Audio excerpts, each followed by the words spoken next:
Water, it's everything. It's everywhere, you know, and it's a part of our culture, and I'm still learning a lot about it.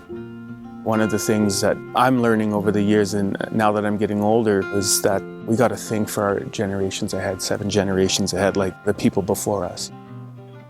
When I was a child, we swam in the water. It was so clear.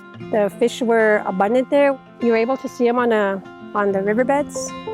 You could tell it's being contaminated, and it'd be nice to get back to that life form, that clear water. Our nation, with the boil water advisories, a lot of homes out here face. I know how important it is to our health. We got to protect our water. We got to understand it. Environmental management is not about managing the environment. The environment is perfectly capable of managing itself. Environmental management is about managing people's impacts on the environment. A watershed is like a giant funnel, and it captures water coming off of the landscape from precipitation or snowfall or rainfall or even groundwater, and it directs it across the landscape and brings it to this central water body, such as a creek or a river or a lake, and eventually actually the oceans.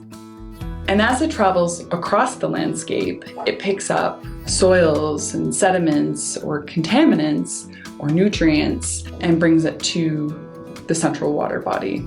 So riparian areas are the last stopping point between this upper landscape and this water body.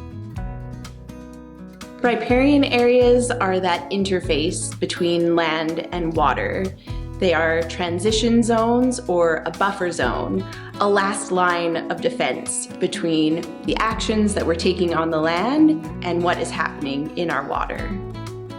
They can be really incredibly diverse places in terms of the life that they support, and they also provide a whole range of other ecosystem services. This can be things like filtering and purifying water. It can be things like supporting fish and wildlife habitat, holding soil in place so that we have reduced soil erosion, capturing and storing that water and releasing it slowly over time. This can be really important in times of both flood as well as drought. Because of our love of water or wanting to make use of land near water, we can encroach on these areas or crowd them out.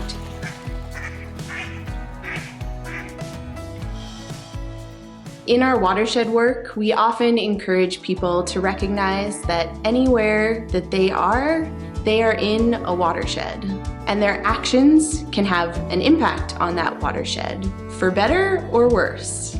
If we're removing plants like willows, cattails, other trees and shrubs from these areas, if we have a lot of livestock pressure in an area, that can impact the area by removing vegetation, or just the heavy hoof action of the livestock can tend to compact the soil.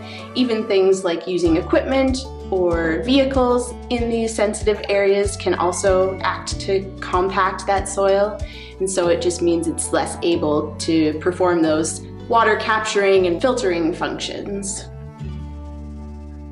Sure, it might seem like we have an abundance of water, but we also need to be preventative.